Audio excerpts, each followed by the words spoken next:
اعوذ باللہ من الشیطان الرجیم، بسم اللہ الرحمن الرحیم۔ وَاقْتُلُوهُمْ حَيْثُ ثَقِفْتُمُوهُمْ وَأَخْرِجُوهُمْ مِنْ حَيْثُ أَخْرَجُوكُمْ وَالْفِتْنَةُ أَشَدُّ مِنَ الْقَتْلِ وَلَا تُقَاتِلُوهُمْ عِنْدَ الْمَسْجِدِ الْحَرَامِ حَتَّى يُقَاتِلُوكُمْ فِيهِ فَإِنْ قَاتَلُوكُمْ فَاقْتُلُوهُمْ كَذَلِكَ جَزَاءُ الْكَافِرِينَ۔ اور انہیں قتل کرو جہاں انہیں پاؤ، اور انہیں وہاں سے نکالو جہاں سے انہوں نے تمہیں نکالا ہے، اور فتنہ قتل سے زیادہ سخت ہے، اور مسجد حرام کے پاس ان سے نہ لڑو یہاں تک کہ وہ اس میں تم سے لڑیں، پھر اگر وہ تم سے لڑیں تو انہیں قتل کرو، ایسے ہی کافروں کی جزا ہے۔ پھر اگر وہ باز آ جائے تو بے شک اللہ بے حد بخشنے والا اور نہایت رحم فرمانے والا ہے۔ بظاہر یہ آیت، اس آیت میں بہت سختی محسوس ہوتی ہے مشرکین کے ساتھ کہ ان کو جہاں سے پاؤ وہاں سے پکڑو اور ان کو قتل کرو۔ تو یہ اسلام کا طریقہ نہیں ہے کہ ہم جہاں بھی ہم نان مسلمس کو دیکھیں تو ہم پر جائز ہے کہ ہم ان کو قتل و غارت کریں۔ اصل میں اس قسم کی آیت کو اس کے کانٹیکس میں دیکھنا چاہیے، کیونکہ 13 سال مسلمان جو ہیں وہ جب آپ صلی اللہ علیہ وسلم کی رسالت شروع ہوئی تو 13 سال تک مکہ میں جو مشرکین مکہ تھے انہوں نے اسلام کو اسلام کو روکنے اور ختم کرنے کے لیے ہر کوشش کر لی، اور جو بھی مسلمان ہوتا تھا اس کو اس قدر تکالیف اور مشکل اور آزمائش میں ڈالتے تھے کہ ان کا جینا حرام ہو جاتا تھا۔ اور پھر آخر کار آپ صلی اللہ علیہ وسلم ہجرت کر کے مدینہ چلے گئے۔ مدینہ میں بھی شروع کا جو حکم آیا تھا مکہ کے وقت میں، اللہ سبحانہ تعالیٰ نے بس مسلمانوں کو صبر کرنے اور دین پر استقامت کرنے کے احکامات دیے، لیکن قتال کی اجازت نہیں تھی۔ تو جب مدینہ جانے کے بعد، جب میں نے لاسٹ آیت ہم نے پڑھی تھی اسی سورہ میں، آیت 190، جس میں اللہ سبحانہ تعالیٰ نے قتال کا حکم دیا، جنگ کا حکم دیا مسلمانوں کو، لیکن اس میں اس حد تک حکم تھا کہ اگر وہ مشرکین تم سے لڑنے کے لیے آئے تو ان سے تم لڑو، اور اس میں بھی تم کوئی زیادتی اپنی طرف سے نہ کرو۔ تو اب جو ہے یہ والا حکم جو ہے یہ تھوڑا بعد کا ہے۔ جب 9 ہجری میں جب مکہ فتح، یعنی 9 ہجری میں جب حضرت ابوبکر صدیق کے ساتھ مسلمان حج کے لیے، آپ صلی اللہ علیہ وسلم نے مسلمانوں کو حج کے لیے بھیجا تھا، یہ فتح مکہ ہونے کے بعد کی بات ہے۔ تو مکہ فتح ہوا تھا 8 ہجری میں، تو اس وقت اللہ سبحانہ تعالیٰ نے سورہ توبہ میں سخت احکامات دیے تھے مشرکین کے بارے میں کہ ان کو 4 مہینے کی مہلت دی گئی تھی، اس کے بعد وہ یا تو سرزمین عرب سے نکل جائے، یا تو مسلمان ہو جائے یا پھر سرزمین عرب سے چلے جائیں۔ تو اب اس کے بعد، اس 4 مہینے کے مہلت کے بعد جو کوئی بھی اب اس زمین پر رہنا چاہتا ہے، مکہ میں رہنا چاہتا ہے یا سرزمین عرب میں رہنا چاہتا ہے، لیکن وہ مشرک اور کافر بن کے اور اسلام کا دشمن بن کے رہنا چاہتا ہے، تو اب ان کی مہلت ختم ہو چکی تھی۔ تو یہ اس آیت کا بیک گراؤنڈ اس طرح سے ہے کہ اب جو ہے وہ اللہ سبحانہ تعالیٰ نے بہت سخت حکم فرما دیا کہ اب ان کو جہاں کہیں اب وہ نظر آئے تو اب ان کو پکڑو اور ان کو قتل کر دو۔ تو اس کے باوجود اللہ سبحانہ تعالیٰ نے اب فتنہ، اللہ تعالیٰ نے یہاں فرمایا کہ فتنہ جو ہے وہ زیادہ بڑا گناہ ہے، فتنہ قتل سے بھی زیادہ سخت ہے۔ تو ان کا فتنہ کیا تھا کہ وہ مسلمانوں کو اسلام سے پھیرنا چاہتے تھے، اسلام کو روکنا چاہتے تھے، اللہ کے دین کو ختم کرنا چاہتے تھے، اور مسلمانوں کو پر ظلم و ستم کرتے تھے۔ تو یہ فتنہ اللہ کے کسی انسان کو اللہ کے دین پر چلنے سے روکنا یہ بہت بڑا فتنہ ہے. تو اس کو اللہ سبحانہ تعالیٰ نے قتل کرنے سے بھی زیادہ بڑا فتنہ بتایا اس کو. تو اس وجہ سے اب ان کو اگر وہ اب ہیں سامنے آتے ہیں تو اب ان کو قتل کر دو. اب اس کے علاوہ اللہ سبحانہ تعالیٰ نے اس آیت میں یہ حکم فرمایا کہ مسجد حرام جو ہے، کیونکہ اس کی حرمت ہے، خانہ کعبہ کی حرمت ہے، مکہ کی حرمت ہے، تو مسجد حرام کی حکمت ہے، تو ان کی حرمتوں کو پامال کرنا، وہاں جنگ کرنا، قتال کرنا، یہ ان کی حرمتوں کو پامال کرنا ہے. لیکن اگر اس وجہ سے اللہ تعالیٰ نے مسلمانوں سے کہا کہ وہاں پر جنگ نہ کرو، لیکن اگر وہاں بھی مشرک تمہارے ساتھ جنگ کرے تو پھر ان کی سزا کیا ہوگی کہ پھر ان کو قتل ہی کر دو، کیونکہ یہ سنگین جرم اگر وہ کر رہے ہیں تو پھر وہ جینے کے قابل نہیں ہے. پھر اس کے باوجود بھی اللہ سبحانہ تعالیٰ فرما رہے ہیں کہ فَإِنِ انتهوا، اگر یہ باز آ جائیں تو اللہ فَإِنِ انتهوا فَإِنَّ اللَّهَ غَفُورٌ رَحِيمٌ، تو پھر اللہ بہت بخشنے والا اور رحم فرمانے والا ہے. یعنی کہ اس وقت بھی ان کے لیے نرمی تھی، اگر وہ باز آ جائے اور مسلمان ہو جائے اور فتنے کو ختم کر دے، اپنے اسلام دشمنی کو ختم کر دے، تو پھر اللہ سبحانہ تعالیٰ ان کو معاف فرما دے گا اور وہ مسلمانوں کی طرح مسلمان ہوں گے. تو پھر ان کو وہی اللہ کی رحمت نصیب ہوگی جو اللہ تعالیٰ مسلمانوں کے لیے رحمان ہے اور رحیم ہے. تو اب اگلی آیت ہے قاتلوہم حتی لا تکون فتنۃ ویکون الدین للہ فإن انتہوا فلا عدوان الا علی الظالمین. اللہ سبحانہ تعالیٰ فرما رہے ہیں کہ ان مجرموں سے جنگ کرو، ان مشرکین سے جو کہ اسلام کے دشمن ہیں، ان سے جنگ کرو یہاں تک کہ فتنہ ختم ہو جائے. یعنی ان کا یہ جو زور ہے، جو ان کی قوت ہے جس کے بنا پر یہ اسلام سے روکتے ہیں لوگوں کو اور مسلمانوں پر ظلم و ستم کرتے ہیں، تو جب ان کی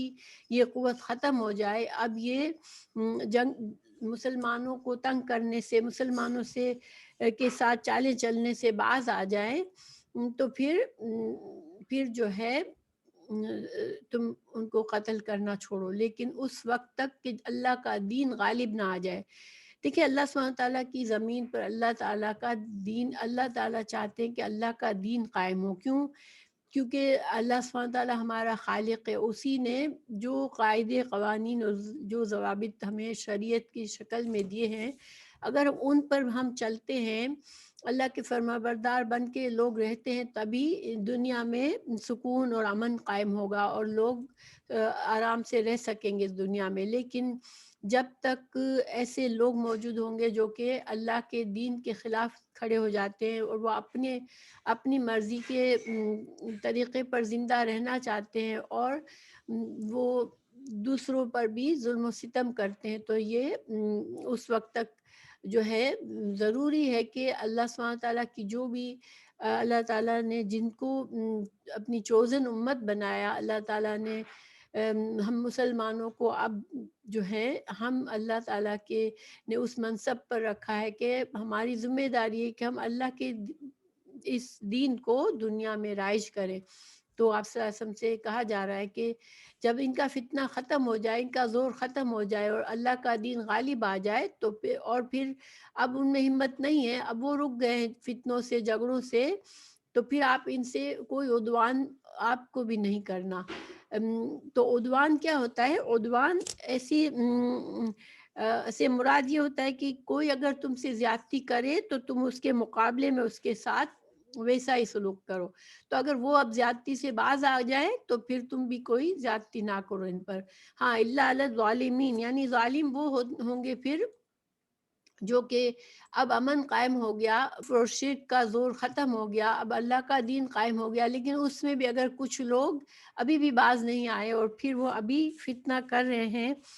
اور اسلام کے خلاف سازشیں کر رہے ہیں یا مسلمانوں کے لیے رکاوٹیں بن رہے ہیں دین پر چلنے کے لیے، تو پھر وہ ظالم ہے. تو پھر ظاہری بات ہے کہ ظالم کے ساتھ پھر وہی تم سختی کا معاملہ کرو گے۔ الشہر الحرام بالشہر الحرام والحرمات قصاص فمن اعتدى علیکم فاعتدوا علیہ بمثل ما اعتدى علیکم واتقوا اللہ واعلموا ان اللہ مع المتقین۔ تو یہاں پر ترجمہ کیا ہے کہ حرمت والا مہینہ حرمت والے مہینے کے بدلے ہے، اور سب حرمتیں ایک دوسرے کا بدلہ ہے، بس وہ جو تم پر زیادتی کرے سو تم اس پر زیادتی کرو، اس کی مثل جو اس نے تم سے زیادتی کی ہے، اور اللہ سے ڈرو اور جان لو کہ بے شک اللہ ڈرنے والوں کے ساتھ ہے۔ تو اس آیت کا کیا پس منظر ہے کہ رسول اللہ صلی اللہ علیہ وسلم 6 ہجری میں ذوالقعدہ میں عمرہ کے لیے تشریف لے گئے۔ ابھی مکہ فتح نہیں ہوا تھا، لیکن چونکہ اس زمانے کی یہ رسم تھی کہ جو بھی عمرہ کے لیے آتے تھے، مشرکین بھی جاتے تھے عمرہ کے لیے، کیونکہ انہوں نے وہاں اپنے بت بھی رکھے ہوئے تھے، اور یہ حضرت ابراہیم علیہ السلام کے وقت سے یہ رسم آ رہی تھی حج اور عمرے کی۔ تو یہ ایک بات سب میں قبول تھی، پورے عرب میں رائج تھی کہ عمرہ اور حج کے لیے آنے والوں کے ساتھ لڑائی نہیں کی جائے گی، اور ان حرمت والے مہینوں کا خیال رکھا جائے گا، جو کہ 4 مہینے حرمت والے ہیں، ذوالقعدہ، ذوالحج، محرم اور رجب۔ تو ان مہینوں میں قتال منع تھا، اور یہ ساری باتیں جہالت کے زمانے سے رائج تھی، اور یہ سب جانتے تھے، اس کا ایک احترام تھا، اور کبھی بھی قریش کو یہ تاریخ میں ایسا کبھی نہیں تھا کہ کوئی حج اور عمرہ کے لیے آئے اور یہ ان کو منع کر دیں کیونکہ اور ان سے جنگ کرے، کیونکہ یہ ان کے اپنے اصولوں کے بھی خلاف تھا۔ لیکن جب رسول اللہ صلی اللہ علیہ وسلم 6 ہجری کو عمرہ کے لیے تشریف لے گئے تو کفار نے ان کو اجازت نہیں دی، ان کو روک لیا، اور پھر اس وقت جو ہے ایک صلح کا عہد ہوا مشرکین کے ساتھ۔ صلی اللہ علیہ وسلم نے ان کے ساتھ معاہدہ کیا جس کو صلح حدیبیہ کہتے ہیں، تو جس کے تحت اگلے سال یعنی 7 ہجری میں مسلمانوں کو عمرہ کرنے کی انہوں نے اجازت دی کہ اب اس سال ہم نہیں اجازت دیں گے، مگر اگلے سال تم آ سکتے ہو۔ لیکن جب اگلے سال مسلمان نکلے عمرہ کے لیے تو پھر یہ خوف تھا مسلمانوں کے دلوں میں کہ اگر ہم اب بھی گئے اور حرم کے قریب پہنچے ہوں گے، حرم کے علاقے میں ہوں گے، اور وہ ہم سے زیادتی کریں گے، جنگ پر ابھر آئیں گے، تو ہم کیا کریں گے؟ کیونکہ جنگ کی تو اجازت نہیں ہے حرمت والے مہینوں میں۔ تو مسلمانوں کو یہ فکر تھی کہ ہم اس کی حرمت کو کیسے خراب کریں گے، اگر وہ ہم سے جنگ کریں گے تو پھر ہم کیا کریں گے؟ اللہ سبحانہ تعالیٰ نے بتایا کہ ہاں، حرمت والے مہینوں کی حرمت کا خیال رکھنا ضروری ہے، اور اس میں قتال سے بچنا ہے، لیکن اگر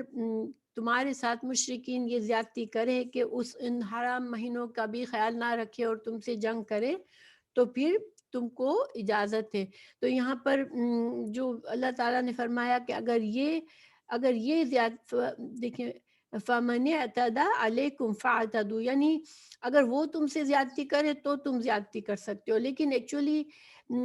زیادتی مسلمانوں کی زیادتی نہیں ہوگی۔ اگر انہوں نے زیادتی کر کے مسلمانوں کو روکا تو پھر مسلمانوں کو اللہ تعالیٰ کی طرف سے اجازت ہے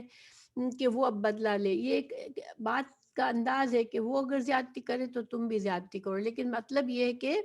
اگر وہ زیادتی پر اتر آئیں اور تم سے حرام مہینوں میں قتال کرے تو پھر تم بھی ان سے قتال کر سکتے ہو۔ اور اللہ تعالیٰ سے تقوی ضروری ہے، اللہ تعالیٰ کا مسلمانوں کے لیے ہر حال میں مسلمانوں کو اللہ کا ڈر اور اللہ کا تقوی ضروری ہے، تو اس کو کبھی ہاتھ سے نہ چھوڑنا،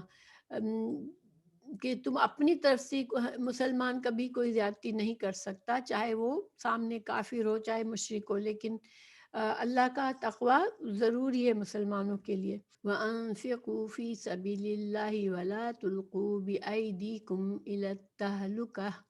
وَأَحْسِنُوا إِنَّ اللَّهَ يُحِبُّ الْمُحْسِنِينَ۔ تو یہاں پر اللہ تعالیٰ کی راہ میں خرچ کرو اور اپنے ہاتھوں ہلاکت میں نہ پڑو، اور سلوک اور احسان کرو، اللہ تعالیٰ احسان کرنے والوں کو دوست رکھتا ہے۔ تو اس آیت کے بارے میں مختلف تفسیر کی گئی ہے۔ تو ایک رائے تو اس میں یہ ہے کہ اللہ سبحانہ تعالیٰ یہاں پر یہ سمجھا رہے ہیں کہ اسلام میں جہاد کی تیاری ہونا اور فی سبیل اللہ کام میں خرچ کرنا، یہ ساری چیزیں صرف ایک وقت کے لیے نہیں ہوتی بلکہ ہمیشہ کرنی پڑتی ہے، کیونکہ اگر مسلمان ان چیزوں سے بے خبر ہو جائیں گے کہ آج تو ہم بہت سکون میں ہیں تو ہمیں اپنا مال ان چیزوں پہ خرچ نہیں کرنا، تو پھر کیا ہوگا کہ اگر مسلمانوں کو کہیں دشمنوں سے سامنا پڑا تو مسلمان جو ہے وہ کمزور ہوں گے، اور اپنے گویا کہ یہ اپنے ہی ہاتھوں اپنے آپ کو کمزور کرنے والی بات ہے، چاہے سکون کے حالات ہوں، چاہے امن ہو، چاہے جنگ چل رہی ہو، لیکن عام مسلمانوں کو انفاق فی سبیل اللہ پر کبھی بھی کمی نہیں کرنی چاہیے، اور اسی طرح جہاد کے لیے بھی انسان کو ہمیشہ اپنے ذہن میں تیاری رکھنی چاہیے کہ اگر اس دین کو دفاع کی ضرورت پڑی تو میں ہر حال میں حاضر ہوں، کیونکہ اگر انسان بہت زیادہ دنیا میں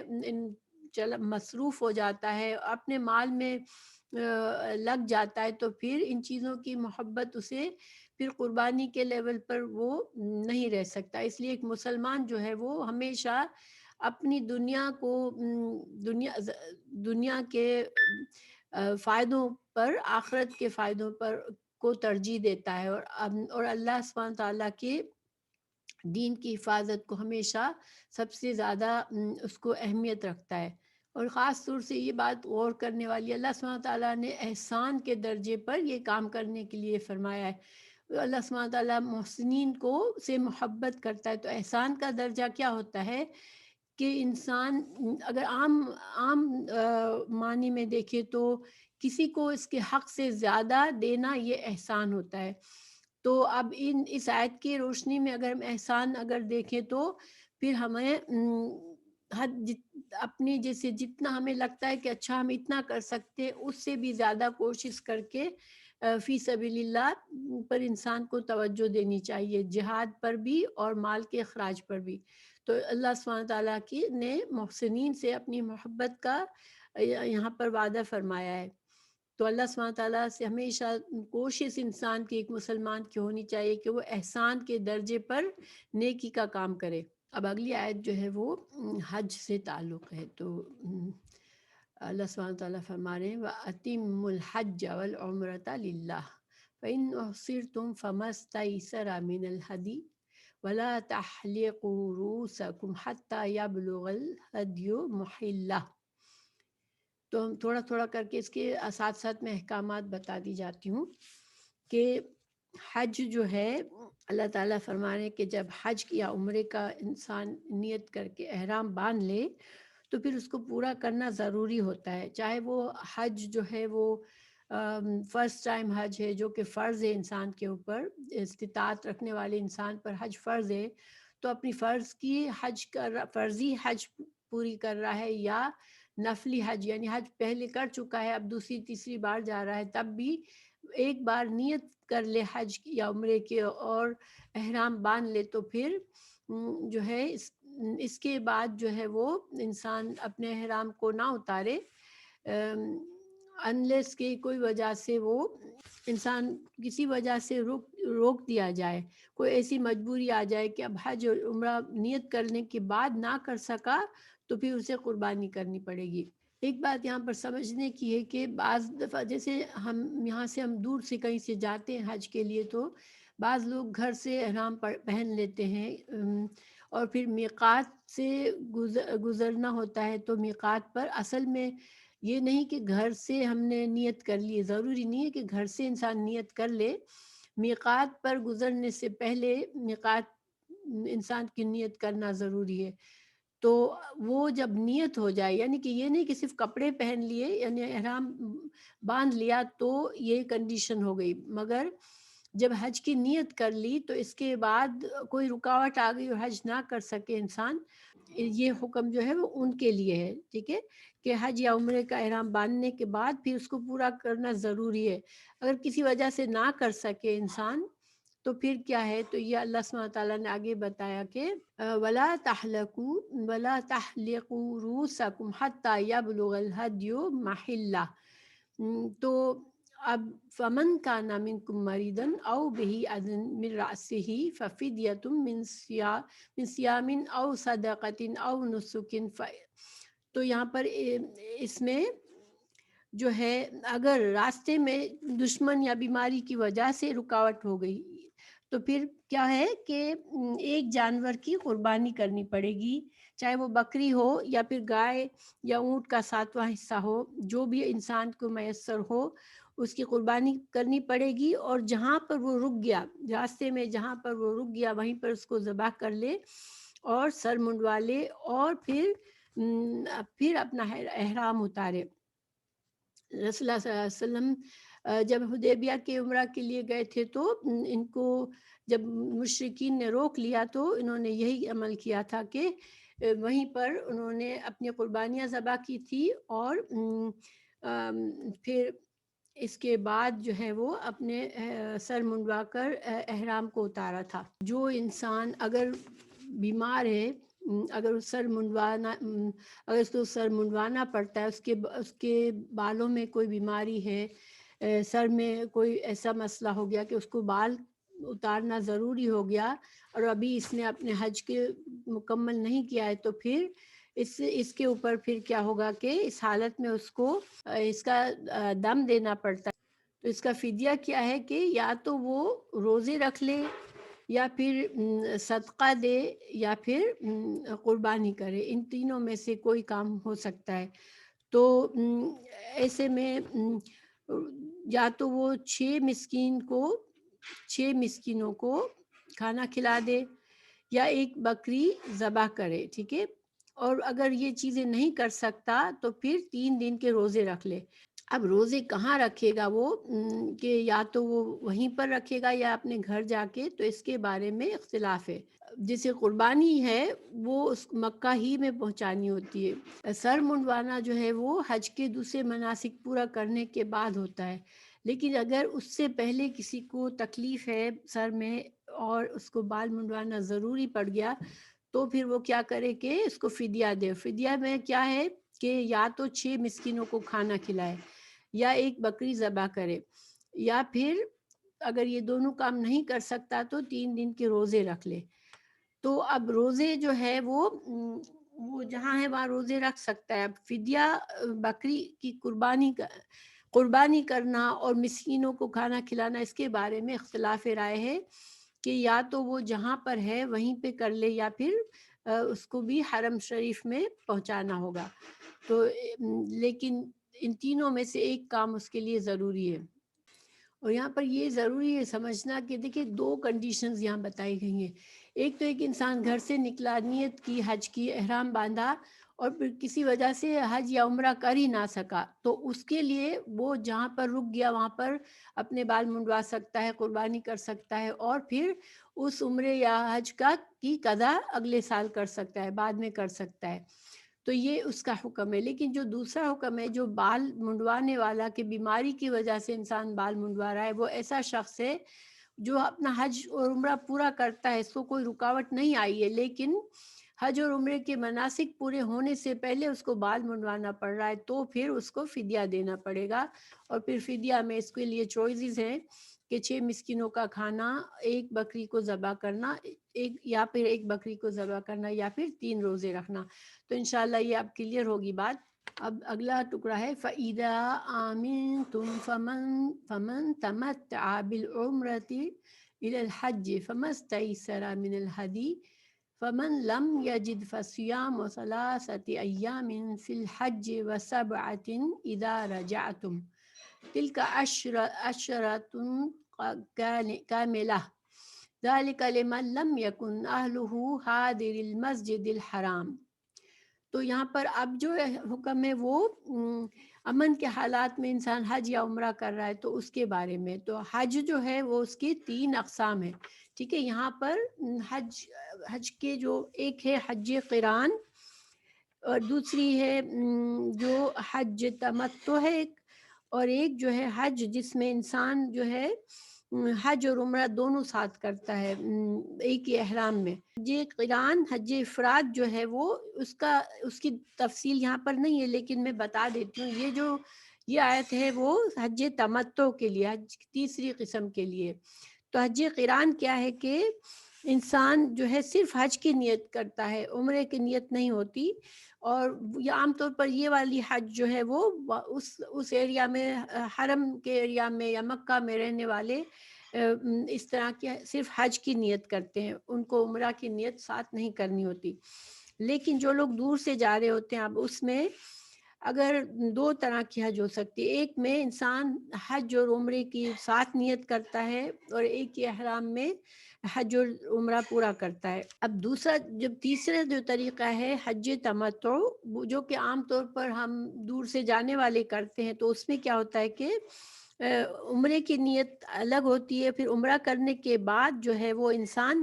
اپنا احرام اتار دیتا ہے وہیں پر، اور پھر حج 8 ذی الحج کو حج کے لیے نیا احرام باندھتا ہے، دوبارہ احرام باندھتا ہے اور حج کی نیت سے نکلتا ہے۔ تو عمرہ اور حج کے جو جیسے 8 ذی الحج سے پہلے اس نے عمرہ کر لیا پہنچ کر، جیسے مثال کے طور پر اگر 3 4 5 ذی الحج کو پہنچا، اس نے اپنا عمرہ پہلے کر لیا، تو اب جو ہے وہ ان دنوں میں، بیچ کے دنوں میں اپنے احرام کو اتار دے، اور پھر 8 ذی الحج کو دوبارہ مکہ ہی سے اپنا احرام باندھے۔ پہلا جو احرام تھا اس نے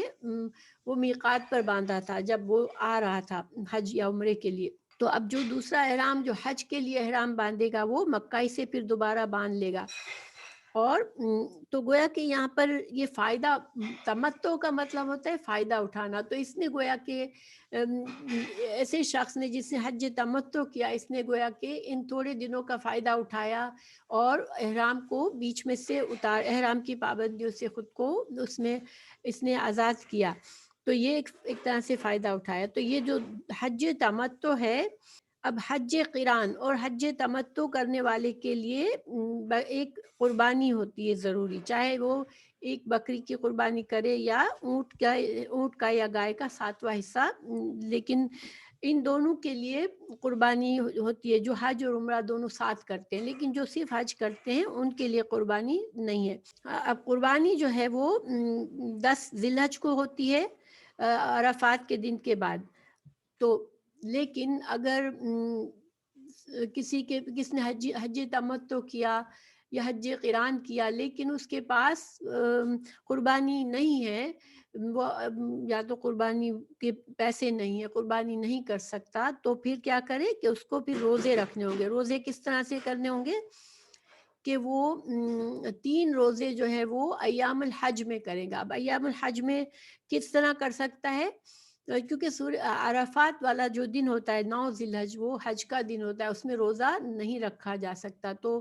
پھر عرفات کے دن سے پہلے اپنے یہ روزے پورے کر لے، یا پھر وہ 3 روزے جو ہے وہ جو ایام تشریق ہوتے ہیں جس میں انسان مینا میں ہوتا ہے، تو ان دنوں میں کر لے، یعنی 9 ہجری کے 9 ذی الحج کے بعد کسی دن ایام تشریق میں کر لے روزے۔ تو اور پھر جو باقی روزے ہیں 3 یہاں پر کر لیے، اور باقی وہ اپنے جہاں سے بھی وہ آیا ہے وہاں جا کر اپنے باقی روزے پورے کر کے 10 روزے پورے کر لے گا وہ۔ تو یہ ایک طرح سے وہ اس کا فدیہ ہو جائے گا۔ اس کے نام اس نے جو قربانی اس کو کرنی تھی وہ نہیں کر سکا، تو اس کی قربانی نہ کرنے کا فدیہ روزوں کی صورت میں ہو جائے گا۔ پھر اگر اللہ تعالیٰ فرما رہے ہیں کہ یہ جو ہے ذَلِكَ لِمَن لَّمْ يَكُنْ أَهْلُهُ حَاضِرِ الْمَسْجِدِ الْحَرَامِ وَاتَّقُوا اللَّهَ وَاعْلَمُوا أَنَّ اللَّهَ شَدِيدُ الْعِقَابِ۔ تو یہ جو حکم ہے ان کے لیے جو مسجد حرام کے رہنے والے نہ ہوں، یہ ظاہری بات ہے دور سے آئے ہوں گے جو لوگ، تو وہی اگر قربانی نہیں کر سکے تو پھر وہ 3 روزے رکھے ایام حج میں، اور باقی اپنے واپس جا کے رکھ لے۔ تو پھر آگے اللہ سبحانہ وتعالیٰ فرما رہے وَاتَّقُوا اللَّهَ وَاعْلَمُوا أَنَّ اللَّهَ شَدِيدُ الْعِقَابِ۔ تو دیکھیے ہر اہم حکم کے ساتھ تقوی کا حکم آتا ہے کہ تقوی جو ہے وہ ضروری ہے۔ اور تقوی کیا ہے کہ انسان یہ ساری عبادات اللہ کے اللہ کے خوف رکھتے ہوئے کرے، یہ جانے کہ اللہ سبحانہ تعالیٰ ہمیں دیکھ رہا ہے، اور خالص نیت سے اللہ کے لیے کرے، اور اس میں پھر کوئی بھی ایسا کام نہ کرے جس سے اس کے جو ثواب میں کمی آئے یا اس کی حج یا عمرہ کی قبولیت میں کمی آ جائے. تو یہ اللہ کا تقوی کے ساتھ کرے انسان اور اللہ کے عذاب سے بچے. الحج اشہر معلومات فمن فرد فیہن الحج فلا رفث ولا فسوق ولا جدال فی الحج وما تفعلوا من خیر یعلمہ اللہ وتزودوا فإن خیر الزاد التقوی واتقونی یا اولی الالباب. تو اللہ سبحانہ تعالیٰ یہاں فرما رہے ہیں کہ حج چند مہینے ہے جو معلوم ہے، پھر جو ان میں حج فرض کر لے تو حج کے دوران نہ کوئی شہوانی فعل ہو اور نہ کوئی نافرمانی اور نہ کوئی جھگڑا. تم نیکی میں سے جو بھی کرو گے اللہ اسے جان لے گا. اور زاد راہ لے لو، تاکہ بے شک زاد راہ کی سب سے بہتر خوبی یہ ہے کہ سوال کرنے سے بچ جائے، انسان کسی سے مانگنے سے بچ جاتا ہے. اور مجھ سے ڈرو اے عقل والو. اللہ چونکہ حج جو ہے وہ صرف اس کے مخصوص وقت میں کیا جاتا ہے، اور عمرہ جو ہے وہ کبھی بھی کیا جا سکتا ہے، تو اس وجہ سے اشہر معلومات کہا گیا. اب یہاں پر حج کے جو اصل دن جو تو ہوتے ہیں وہ 8 ذی الحج سے شروع ہوتا ہے، اور ایام تشریق 11-12 کے بعد انسان حج پورا کر کے آ جاتا ہے. لیکن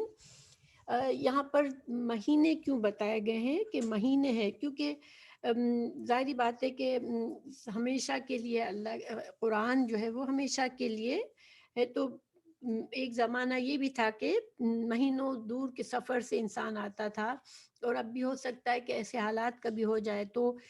حج کے جو مہینے ہیں یہ ابن عمر کی روایت ہے کہ اس سے مراد شوال، ذوالقعدہ اور ذوالحج کے پہلے 10 دن. تو حج جو ہے اشہر معلومات کا کیا مطلب ہوا کہ یہ 3 مہینے شوال، ذوالقعدہ اور ذوالحجہ کے 10 دن، جس نے ان دنوں میں. تو اس سے یہ بھی ایک مسئلہ نکلا کہ حج کا نیت اور احرام صرف اس دوران میں ہی ہو سکتا ہے، اس سے ان مہینوں سے پہلے سے انسان حج کی نیت نہیں کر سکتا. تو اب جس نے حج کا ارادہ کر لیا، اپنا احرام باندھ لیا، تو پھر اب کیا نہیں کرنے کا ہے. اور نیت جب باندھتا ہے لبیک یا بالحج کہہ کے، لبیک بالحج اور لبیک اللہم لبیک تلبیہ پڑھ لیتا ہے، تو اس کے بعد اللہ سبحانہ تعالیٰ نے کچھ چیزوں کی مکمل طور پر اس کو منع فرما دیا ہے. لا رفثا، بالکل بھی رفث نہیں. تو رفث کیا ہوتا ہے؟ یہ شہوانی افعال، اور عورت اور مرد کا جو شوہر اور بیوی کا تعلق ہوتا ہے، اس میں اس کی طرح کی کوئی بھی چیز جو ہے وہ اس میں الاؤڈ نہیں ہے. اور پھر ولا فسوقا، اور نہ کوئی بھی فسق نافرمانی کا کام. اور دیکھیں یہ جو ہے نا لا فسوقا، تو اس میں مکمل نفی ہے، ٹھیک ہے. فسوقا قا پر جو زبر ہے، اس سے ہمیں مکمل نفی ہے کہ کسی طرح کا بھی گناہ اور نافرمانی کا کام حج کے احرام باندھنے کے بعد بالکل قطعی طور پر نہ کرے، اس سے حج ناقص ہوتا ہے. اور ولا جدال فی الحج، اور نہ جدال ہوتا ہے لڑائی جھگڑا کرنا. تو یہ وقت، حالانکہ دیکھیں حج کے لیے ہم جاتے ہیں تو بعض اوقات بہت زیادہ آزمائش سے بھی گزرنا پڑتا ہے، کیونکہ اتنے زیادہ لوگ ہوتے ہیں کہ انسان کو بڑا صبر سے اور تحمل سے کام لینا پڑتا ہے. دوسرے لوگوں سے اس کو بعض اوقات تکلیف بھی پہنچتی ہے، لیکن انسان ہر صورت میں اپنے آپ کو جھگڑے اور لڑائی سے بچائے. رسول اللہ صلی اللہ علیہ وسلم کی حدیث ہے کہ جس نے اس گھر کا حج کیا اور دوران حج میں رفث و فسوق نہیں کیا، تو وہ اس دن کی طرح گناہوں سے پاک لوٹے گا جس دن اس کی ماں نے اسے جنا تھا. تو حج کا چونکہ اجر و ثواب بھی بہت زیادہ ہے، تو اس میں انسان کو احتیاط اور تقوی بھی بہت زیادہ کرنا ہے. پھر اللہ سبحانہ تعالیٰ یہ فرما رہے ہیں کہ تزودوا فإن خیر الزاد التقوی، کہ تم ہے نا اپنے سفر کے لیے جو ہے وہ سامان زاد راہ لے لو اپنے لیے، چونکہ یہ لمبا سفر ہوتا ہے اور اس میں انسان کو مختلف حالات سے گزرنا ہوتا ہے. تو اپنا انسان زاد راہ لے کیونکہ بعض لوگ کیا کرتے تھے کہ ہم تو اللہ پر توکل کرتے ہیں کہ، اور وہ تیاری پوری طرح سے اپنا سامان لے کر نہیں جاتے. پھر ایسی حالت میں کیا ہوتا ہے کہ انسان پھر اس کو دوسروں سے مانگنا پڑتا ہے، اور سوال کرنے سے بہتر ہے کہ انسان اپنی خود تیاری کر کے گھر سے نکلے۔ اور پھر زاد تقویٰ، تو یعنی کہ سب سے بہتر جو زاد راہ ہے، جو سفر کا سامان ہے، وہ تقویٰ ہے۔ یعنی کہ یہ سفر ایسا ہے کہ انسان مکمل طور پر اللہ کا تقویٰ کر کے نکلے، اور ہر طرح کے آزمائش میں وہ اپنے صبر سے کام لے، اور یہ خیال رکھے کہ اللہ سبحانہ تعالیٰ مجھے دیکھ رہا ہے، اور میں اللہ کی رضا کے لیے یہ کام کر رہا ہوں، تو مجھے اسی طرح کرنا ہے جیسے اللہ کا حکم ہے۔ وَاتَّقُونِي يَا أُولِي الْأَلْبَابِ، کہ تم مجھ سے ڈرو اے عقل والو۔ تو اللہ سبحانہ تعالیٰ کا تقویٰ کرنا یہ انسان کی عقل کا تقاضا ہے۔ اللہ نے ہمیں عقل دی ہے، اللہ نے ہمیں اپنی پہچان کرائی ہے، تو ہمیں جو انسان تقویٰ سے کام کرتا ہے اور حج کے دوران اپنے آپ پر ہر اس چیز سے کا خیال رکھتا ہے، ہر اس چیز سے بچتا ہے جس سے اللہ ناراض ہوتا ہے، اپنی تیاری صحیح رکھتا ہے تاکہ اس کو کسی سے مانگنا نہ پڑے، اور اپنے دل کا تقویٰ ساتھ لے کے جاتا ہے، تو یہ عقل مند لوگ ہیں۔ اور عقل جو ہے وہ انسان کو برائی سے بچانے، انسان کو اللہ کی نافرمانی، اصل عقل وہی ہے جو انسان کو اللہ کی نافرمانی سے بچائے۔